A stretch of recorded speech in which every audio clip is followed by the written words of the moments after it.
ઝી 24 કલાકના અહેવાલની અસર સંન્યાસી બનેલો અમદાવાદના વૃદ્ધ દંપતીનો પુત્ર સંસારમાં ફર્યો પરત. માતા પિતાએ માન્યો ઝી 24 કલાકનો આભાર.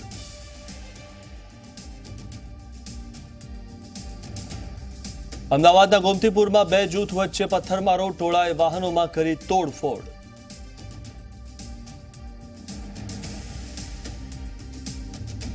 અમદાવાદની એચએલ કોલેજમાં રેગિંગ મામલે ઝડપાયેલા 3 આરોપીને જજના ઘરે કરાયા રજૂ. રિમાન્ડ ન માંગતા તમામને જ્યુડિશિયલ કસ્ટડીમાં મોકલાયા.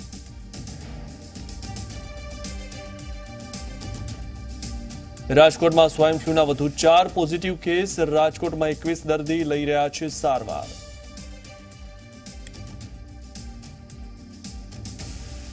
અમદાવાદ, સુરત, વડોદરા અને રાજકોટ સહિત સમગ્ર ગુજરાતમાં ગણેશ વિસર્જન, આરતી અને વરઘોડા સાથે બાપાને અપાઈ વિદાય.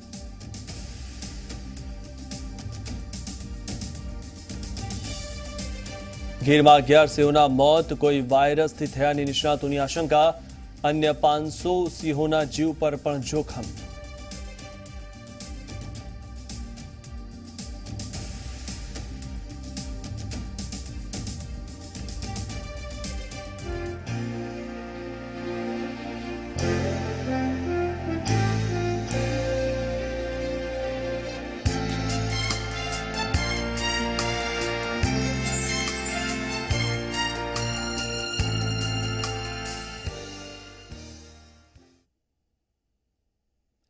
નમસ્કાર, હું મિથુન. આપ જોઈ રહ્યા છો ન્યૂઝ એટ મેટ્રો. અને સૌપ્રથમ વાત કરીએ તો અમદાવાદના ગોતામાં રહેતા સુખી સંપન્ન પરિવારનો એકનો એક પુત્ર 3 વર્ષ પહેલા માતા પિતાને તરછોડીને સાધુતાના માર્ગે ચાલ્યો ગયો હતો. પુત્રના ચાલ્યા જવાથી પરિવાર નોંધારો બની ગયો હતો. આ દુઃખી પરિવારની વેદના ઝી 24 કલાકે સાંભળી અને તેમનું દુઃખ લોકો સમક્ષ રાખ્યું. જેનું પરિણામ એ આવ્યું કે વૈરાગ્યના માર્ગે ગયેલા પુત્રને પણ બ્રહ્મ જ્ઞાન થયું અને 3 વર્ષે ઘરે પરત ફર્યો. बागों के हर फूल को अपना समझे बागवान, बागों के हर फूल को अपना समझे बागवान, हर घड़ी करे रखवाली, पत्ती पत्ती डाली डाली सींचे बागवान. પુત્રને ભણાવી ગણાવી મોટો કર્યા બાદ જ્યારે પુત્ર મા બાપથી વિખૂટો પડી જાય ત્યારે પરિવાર પર દુઃખનું આભ ફાટી પડતું હોય છે.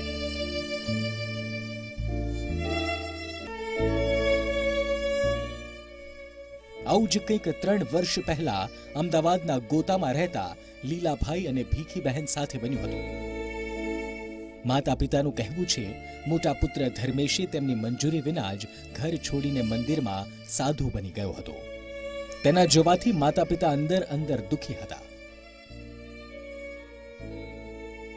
જેથી ઝી 24 કલાકે આ માતા પિતાની વેદનાને સાંભળી અને આ અંગે અહેવાલ પ્રગટ કર્યો.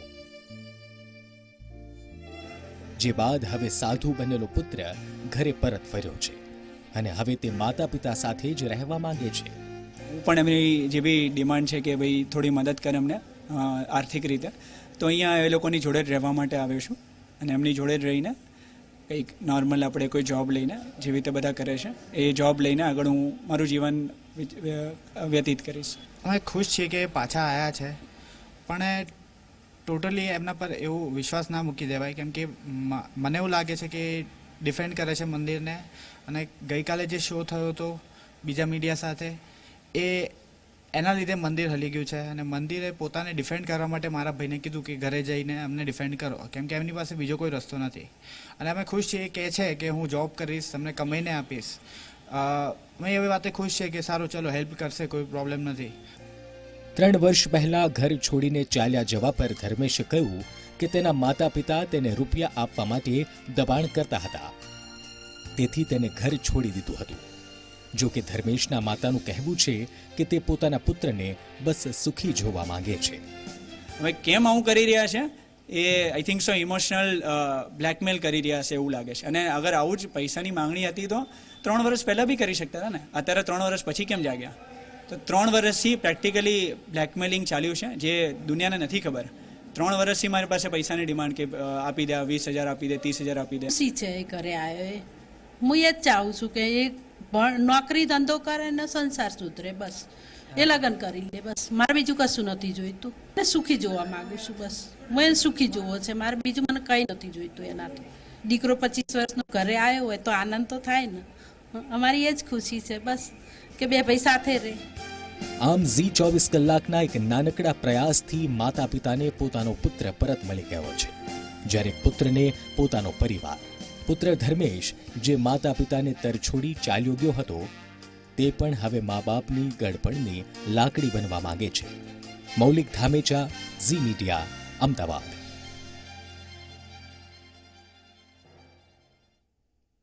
રાજકોટમાં સ્વાઇન ફ્લૂના વધુ 4 પોઝિટિવ કેસ નોંધાયા. ગોંડલમાં 2 અને રાજકોટમાં 2 પોઝિટિવ કેસ નોંધાયા.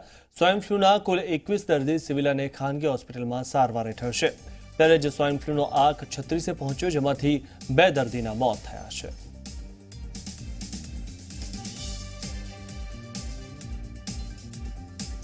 અમદાવાદમાં ફરી વરસાદ બાદ ભૂવો પડવાની ઘટના સામે આવી અને મ્યુનિસિપલ તંત્રની બેદરકારીનો નમૂનો સામે આવ્યો હતો.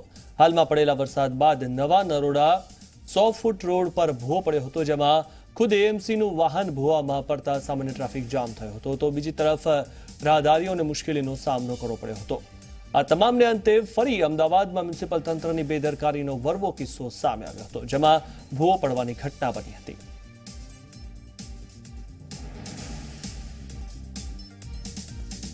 તો આ તરફ અમદાવાદમાં લાંબા વિરામ બાદ પડેલા વરસાદના આગમનની સાથોસાથ અમદાવાદમાં ભૂવાનું પણ પડવાનું ચાલુ થઈ ગયું છે. શનિવારે પડેલા વરસાદને પગલે બહેરામપુરા વિસ્તારમાં મસમોટો ભૂવો પડ્યો, તો ચંદ્રનગર બ્રિજથી દાણીલીમડાના બીઆરટીએસ રૂટ પર ભૂવા જ ભૂવા જોવા મળી રહ્યા છે.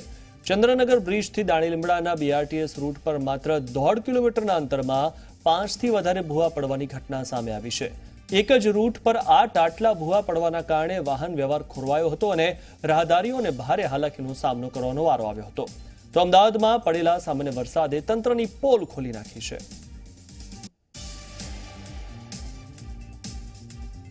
અમદાવાદ શહેરમાં જ્યારે ગઈકાલે વરસાદ વરસી રહ્યો હતો, ત્યારબાદ ભૂવા પડવાની ઘટના પણ યથાવત છે. આપ મારી પાછળ જોઈ શકો છો, બીઆરટીએસ દાણીલીમડાનો જે બીઆરટીએસ રૂટ આવેલો છે, તેમાં ખાસ કરીને કહી શકાય કે 2 થી 2.5 કિલોમીટરનો જે એક બીઆરટીએસ રૂટ છે, તેમાં 5 થી 6 ખાડા આપ જોઈ શકો છો કે ભૂવા પડ્યા છે.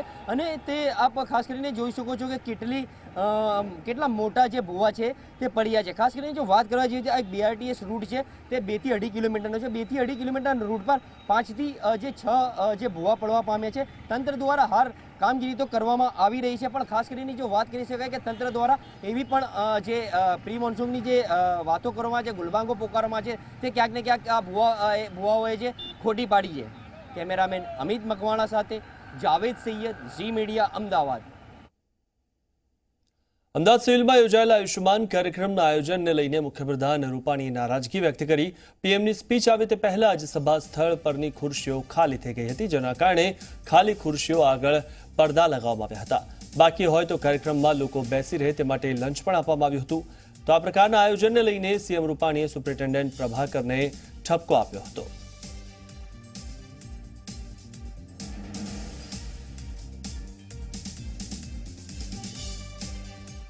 કોંગ્રેસ રાજ્યસભા સાંસદ મધુસૂદન મિસ્ત્રીની પ્રેસ કોન્ફરન્સ યોજાઈ હતી, જેમાં મધુસૂદન મિસ્ત્રી દ્વારા જણાવવામાં આવ્યું કે કોંગ્રેસના શાસનમાં અનેક આવાસ યોજના સફળ રહી.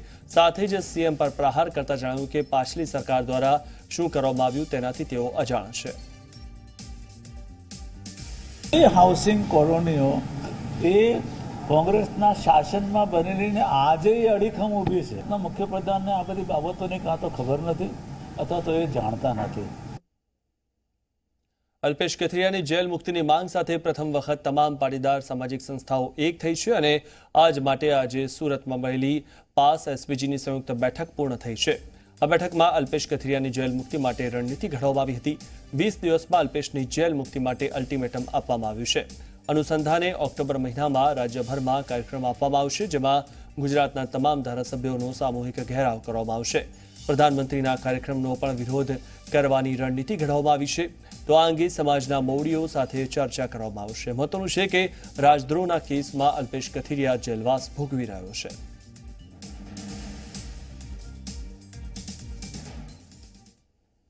આજે આંદોલનને તોડવાના પ્રયાસો રૂપે અલ્પેશ કથિરિયા સાથે અન્યાય થઈ રહ્યો છે, ત્યારે એક અવાજે ગુજરાતના તમામ પાટીદાર આંદોલન સંગઠનો, સંસ્થાઓ અને આગેવાનો આજે એક મંચ ઉપર થઈને સરકાર સામે અવાજ કરીશું અને અમારી માંગણી છે કે પહેલાં અલ્પેશ કથિરિયાને જેલમુક્ત કરવામાં આવે અને અમારી માંગણીઓ સંતોષવામાં આવે, સરકાર સાથે વાટાઘાટો કરે પછી એનું સોલ્યુશન લાવવામાં આવે અને એની શરૂઆત આજે અમે વિઘ્નહર્તા રેલીથી સુરતમાંથી કિરણ ચોકથી કરીશું અને સમગ્ર ગુજરાતમાં આક્રમક અને શાંતિ ગાંધીપ્રિય માર્ગે અમે કાર્યક્રમો આપીશું. અમદાવાદના ગોમતીપુરમાં બે જૂથ વચ્ચે પથ્થરમારો થયો છે. જુગલદાસની ચાલી પાસે પથ્થરમારો થયો. ટોળાએ વાહનોમાં તોડફોડ પણ કરી હતી. આ અથડામણ જૂની અદાવતમાં થઈ હતી. જૂની અદાવતને લઈને બે જૂથ વચ્ચે ઘર્ષણ સર્જાયું હતું. પોલીસે ઘટના સ્થળે પહોંચીને તપાસ હાથ ધરી હતી.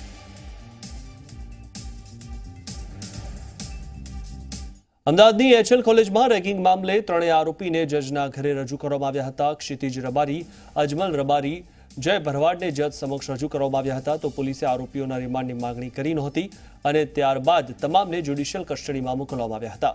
એચએલ કોલેજના વિદ્યાર્થી પર આ ત્રણેય રેગિંગ કર્યું હતું અને આખરે કંટાળીને વિદ્યાર્થીએ ફિનાઇલ પીધું હતું અને આપઘાત કરવાનો પ્રયાસ કર્યો હતો. પોલીસે તેની ફરિયાદના આધારે આરોપીઓની ધરપકડ કરી કાયદેસરની કાર્યવાહી હાથ ધરી છે. જામનગરના ધારાશાસ્ત્રી કિરીટ જોશીની હત્યાના મુખ્ય આરોપી જયેશ પટેલ સાક્ષીઓને ફોન મારફતે આપવામાં આવેલ ધમકીનો મુદ્દો ગરમાયો છે. હસમુખ પેઢડિયા દ્વારા કરવામાં આવેલા આક્ષેપનો ભાજપના નગરસેવક અતુલ ભંડેરીએ નકાર્યા હતા અને તેઓએ જણાવ્યું કે જયેશ પટેલ સાથે કોઈ પણ જાતના લેવા દેવા નથી.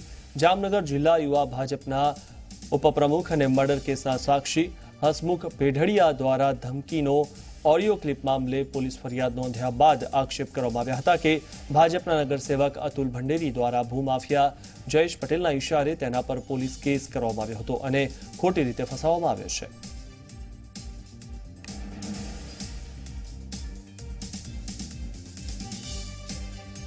પેલા ઘણા સમયથી આ કોઈ મારા કોન્ટેક્ટમાં નથી. મારું ક્ષેત્ર રાજકીય છે અને જાહેર જીવનમાં હોય એના કારણે હું જયેશ પટેલના કોન્ટેક્ટમાં જ નથી અને હું જાહેરમાં કહું છું કે મારા કોન્ટેક્ટમાં હોય જયેશ પટેલ તો મારી કોલ ડિટેલ પોલીસ કઢવી સેસર કરવામાં આવેલું હોય, પણ જયેશ પટેલ છેલ્લા ઘણા સમયથી આ મારા કોઈ કોન્ટેક્ટમાં જ નથી. અને જ્યારે જે તે વખતે ફરિયાદ દાખલ કરવામાં આવેલી તો હસુભાઈ પેઢડિયા દ્વારા રિવોલ્વર મારી સામે તાકવામાં આવેલી હતી. અમદાવાદના પાનકોર નાકા નજીક બે મકાન ધરાશયી થવાની ઘટના બની હતી. પટવા શેરીના પાનકોર નાકા નજીક આ ઘટના બની હતી. ભારે વરસાદના કારણે બંને મકાન ધરાશયી થઈ ગયા હતા. તો આ બંને મકાન એકબીજાને અડીને આવેલા હતા. મકાન વર્ષો જૂના હોવાથી વરસાદના કારણે ધરાશયી થઈ ગયા હતા. જોકે કોઈ જાનહાનિ થઈ નથી.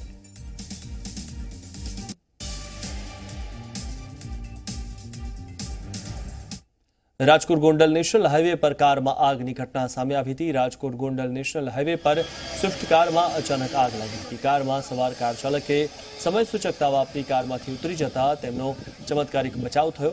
તો ફાયર બ્રિગેડે ઘટના સ્થળે જઈને કામગીરી કરતા આગને કાબૂમાં લેવાઈ હતી. રાજકોટ ગોંડલ નેશનલ હાઈવે પર આ ઘટના બની હતી.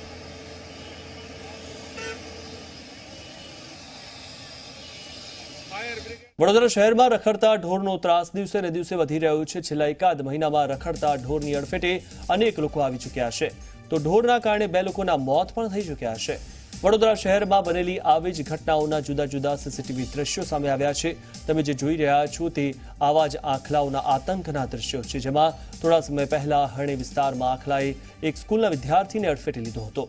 તો કિશનવાડી ઇન્ટરનેશનલ રોડ ઉપર અચાનક દોડીને આવેલા આંખલાની અડફેટે બાઇક ચાલકનો અકસ્માત સર્જાયો હતો. તો રાત્રિ દરમિયાન રસ્તા પર ઉભેલા ઢોરના કારણે પણ અનેક અકસ્માતો સર્જાય છે. ત્યારે જે રીતે વડોદરામાં રખડતા ઢોરનો ત્રાસ વધી રહ્યો છે તેને લઈને તંત્રએ પગલાં લેવાની જરૂર દેખાઈ રહી છે.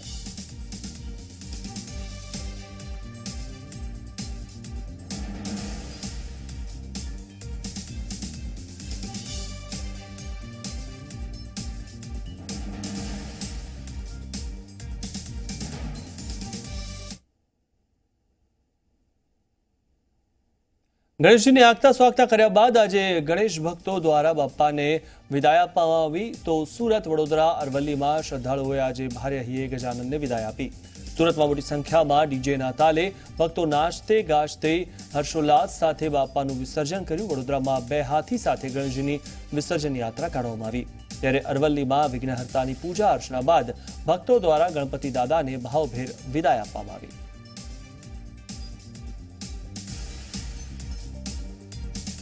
બાપાની 10 દિવસ સુધી આગતા સ્વાગતા કર્યા બાદ આજે ગણેશ ભક્તો દ્વારા બાપાને વિદાય આપવામાં આવી ત્યારે અમદાવાદ, વડોદરા, રાજકોટ અને સુરતમાં શ્રદ્ધાળુઓએ આજે ભારે હૈયે ગજાનનને વિદાય આપી ત્યારે તંત્ર દ્વારા ગણેશ વિસર્જન માટે ખાસ તૈયારીઓ કરવામાં આવી. અમદાવાદમાં રિવરફ્રન્ટ ખાતે 32 કુંડ બનાવવામાં આવ્યા તો વડોદરામાં 18 કુદરતી અને 4 કૃત્રિમ તળાવમાં ગણપતિનું વિસર્જન કરવામાં આવ્યું.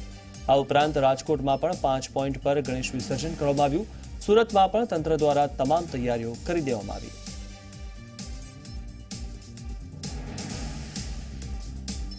આ તરફ વલસાડમાં પણ ગૌરીપુત્ર ગણેશને લોકોએ વિદાય આપી. રસ્તાઓ પર અગલે બરસ તું જલ્દી આના નારાઓ ગુંજી ઉઠ્યા હતા.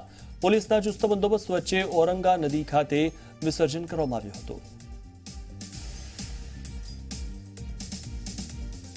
વલસાડ ખાતે શ્રીજી વિસર્જનની પ્રક્રિયાની શરૂઆત થઈ ગઈ છે. સૌથી પહેલા શ્રીજી આવી ગયા છે.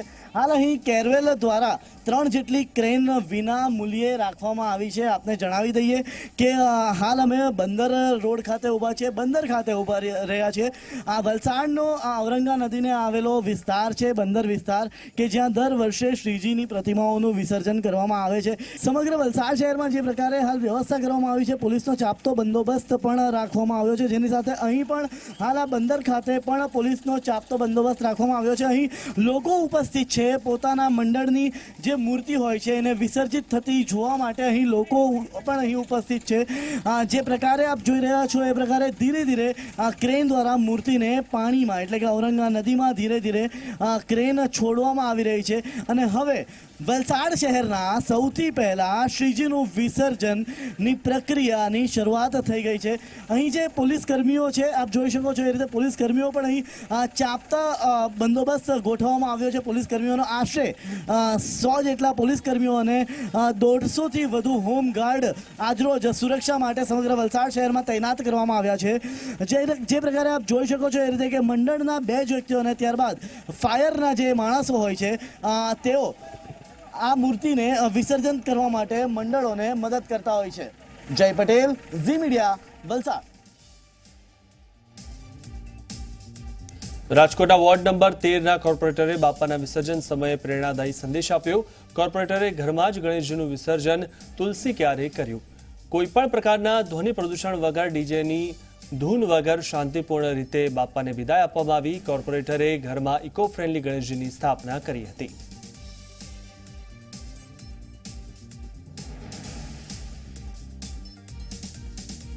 તો સુરત શહેરમાં ગણપતિ વિસર્જનનો માહોલ જામ્યો. શહેરમાં મોટી સંખ્યામાં લોકો બાપાના વિસર્જન માટે ઉમટી પડ્યા. ગુલાલની છોડો ઉડાવી ભક્તોએ તિરંગો હાથમાં લીધો. ભક્તો ડીજેના તાલે ઝૂમી ઉઠ્યા હતા અને નાચતે ગાજતે હર્ષોલ્લાસ સાથે બાપાનું વિસર્જન કરવામાં આવ્યું.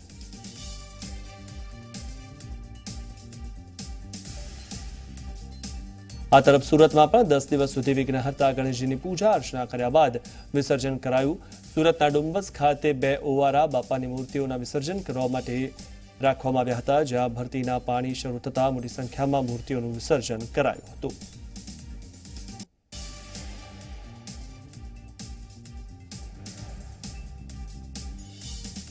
સુરત શહેરમાં ગણેશ વિસર્જન થઈ રહ્યું છે. જોકે જિલ્લા કલેક્ટર દ્વારા જાહેરનામું બહાર પાડવામાં આવ્યું હતું કે નદીમાં ગણેશ પ્રતિમાનું વિસર્જન નહીં કરાય. ત્યારે આવા સમયે સુરત જિલ્લામાં ઠેર ઠેર કૃત્રિમ તળાવોમાં ગણેશ પ્રતિમાનું વિસર્જન કરવામાં આવ્યું. 3000થી વધુ નાની મોટી ગણેશ પ્રતિમાનું વિસર્જન કરવામાં આવ્યું. ત્યારે ઓલપાડના કીમ ગામે 100થી વધુ ગણેશ પ્રતિમા ગામના તળાવમાં વિસર્જિત કરવામાં આવી હતી.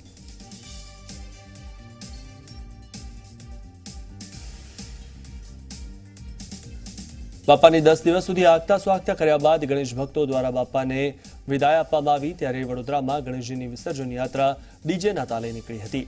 કડક બજાર યુવક મંડળ દ્વારા વિસર્જન યાત્રા કાઢવામાં આવી હતી, જેમાં મોટી સંખ્યામાં ગણેશ ભક્તો જોડાયા હતા.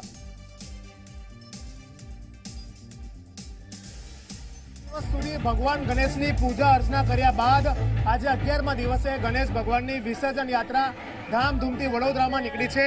અત્યારે આપ જોઈ શકો છો કે હું તમને સીધા દ્રશ્ય બતાવવા માંગીશ કે આ કડક બજાર યુવક મંડળના જે ગણેશપતિ છે તેની વિસર્જન યાત્રા નીકળી છે કે જેમાં લોકો ડીજેના તાલે ઝૂમી રહ્યા છે. અને મોટી સંખ્યામાં જે ભાવિક ભક્તો છે તે ગણેશ ભગવાનની વિસર્જન યાત્રામાં જોડાયા છે. ખાસ કરીને ભગવાન ગણેશને લઈ જતા સમયે પણ એક સારો શણગાર કરવામાં આવ્યો છે.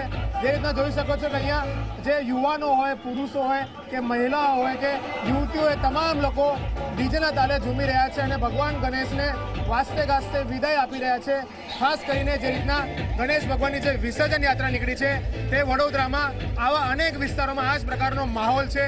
લોકો ડીજેના તાલે ઝૂમી રહ્યા છે અને ખાસ કરીને જે રીતના વડોદરામાં કહી શકાય કે એક અનોખો ઉત્સાહ આજે ગણેશ વિસર્જન લઈને જોવા મળી રહ્યો છે.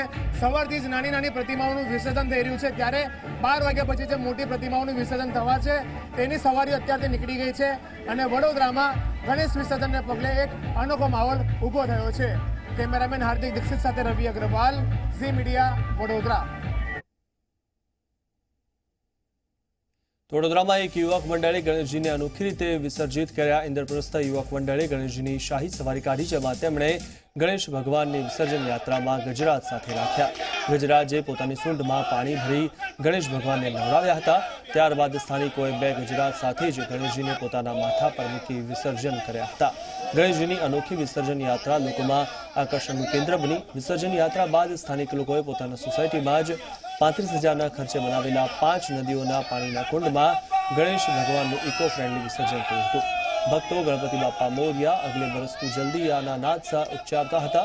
તો મહત્વની વાત એ છે કે વડોદરામાં ડીજેના તાલે અનેક ગણેશજીની વિસર્જન સવારી નીકળે છે, પરંતુ ઇન્દ્રપ્રસ્થ યુવક મંડળ છેલ્લા 5 વર્ષથી ગણેશજીની સ્થાપના અને વિસર્જન યાત્રામાં ગજરાજને સાથે રાખે છે.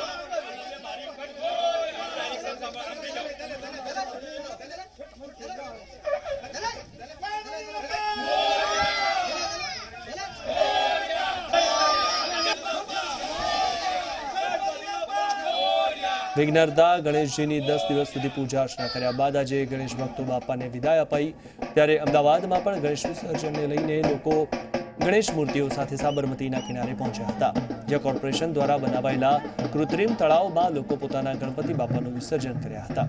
તો ગણેશ વિસર્જનને લઈને અમદાવાદ મ્યુનિસિપલ કોર્પોરેશન દ્વારા પણ ખાસ તૈયારીઓ કરાઈ, જેમાં વિસર્જન માટે તંત્ર દ્વારા રિવરફ્રન્ટની બંને સાઈડ 32 કુંડ બનાવવામાં આવ્યા, જ્યાં 32 કુંડ પર 30 જેટલી ક્રેન મૂકવામાં આવી. તેમાં 22 ક્રેન દ્વારા બાપાનું વિસર્જન કરાયું, જ્યારે 8 ક્રેનને સ્ટેન્ડ બાય રાખવામાં આવી. આ સાથે જ તમામ કુંડ પર એએમસીના 5 અધિકારીઓ હાજર હતા. આ ઉપરાંત કોર્પોરેશન અધિકારીઓ સાથે ફાયરની ટીમ પણ તૈનાત હતી. વિઘ્નહર્તાની મોટી મૂર્તિના વિસર્જન માટે 6 વિશેષ કુંડ તૈયાર કરવામાં આવ્યા. 6 કુંડની ઊંડાઈ 18 ફૂટ રાખવામાં આવી. કુંડની લંબાઈ 102 ફૂટ રાખવામાં આવી, તેમજ વિસર્જન પહેલા એક કંટ્રોલ રૂમ પણ તૈયાર કરવામાં આવ્યો હતો.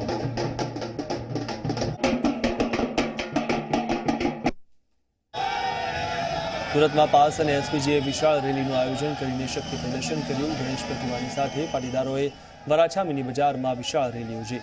રેલીમાં જોડાયેલા હજારો પાટીદારોએ અલ્પેશ કથિરિયાના માસ્ક પહેરીને અલ્પેશ કથિરિયાની જેલ મુક્તિની માંગ કરી હતી. ગણેશ પ્રતિમાની સાથે પાટીદારોની આ રેલી સુરતના પાટીદાર વિસ્તારોમાં ફરી હતી.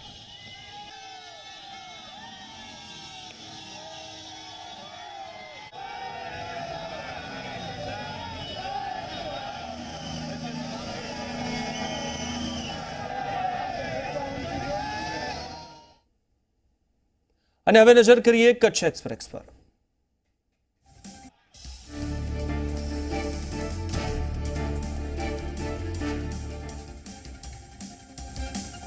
ગાંધીધામમાં વિવિધ મંડળોએ ગણેશજીને ભાવભીની વિદાય આપી હતી.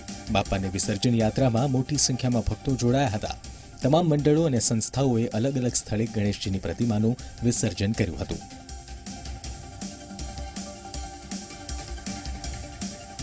મિની તરણેતર તરીકે જાણીતા કચ્છના મોટા યક્ષના મેળામાં વરસાદ વિઘ્ન બન્યો. ભારે પવન સાથે વરસાદ ખાબકતા ઠેર ઠેર પાણી ભરાયા હતા, જેને પગલે મેળામાં ભીડ ઓછી જોવા મળી. તો બીજી તરફ પવનના કારણે અનેક સ્ટોલ ધ્વસ્ત થતા વેપારીઓને પણ નુકસાની વેઠવી પડી હતી. ગાંધીધામ નગરપાલિકાએ ખાનગી કંપનીનો સ્ટ્રીટ લાઇટ મેન્ટેનન્સનો કોન્ટ્રાક્ટ રદ કર્યો. એટલું જ નહીં, પાલિકાએ પોતે જ સ્ટ્રીટ લાઇટ મેન્ટેનન્સની કામગીરી હાથ ધરી છે. હાલમાં પાલિકાએ રાત્રિ દરમિયાન બંધ રહેતી સ્ટ્રીટ લાઇટનો સર્વે કર્યો હતો અને તેની સમારકામની કામગીરી પણ હાથ ધરી હતી. મૂળ મુદ્રાના મોટા કાંડાગરા ગામના વતની અને હાલ મુંબઈમાં રહેતા જેઠવાલાલ પરિવારે સતત 50મા વર્ષે ક્ષમાપના મિલન યોજ્યું, જેમાં એકબીજાને ગમતા રહી નામથી સંગીત કાર્યક્રમ યોજાયો. આ કાર્યક્રમમાં 4 મોટા સંઘના અગ્રણીઓ ઉપસ્થિત રહ્યા.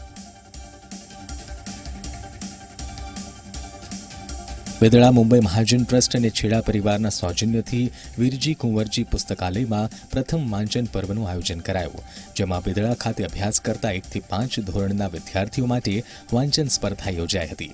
વિદ્યાર્થીઓએ સ્પર્ધામાં ઉત્સાહપૂર્વક ભાગ લીધો હતો.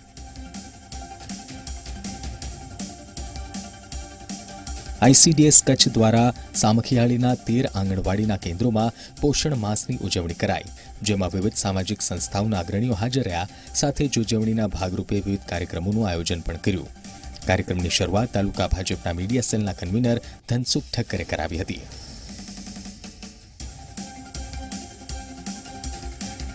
કચ્છના સણોસરા ગામ પાસે આવેલા ભેડ માતાજીના મંદિરે જિલ્લા પંચાયત અને પશુપાલન શાખા દ્વારા પશુઓ માટે આરોગ્ય કેમ્પ યોજાયો, જેમાં પશુપાલકો મોટી સંખ્યામાં પોતાની પશુની સારવાર માટે પહોંચ્યા હતા.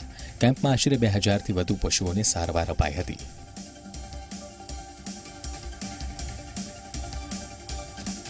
સમાચારોમાં અત્યારે બસ આટલું જ. રજા આપશો. નમસ્કાર.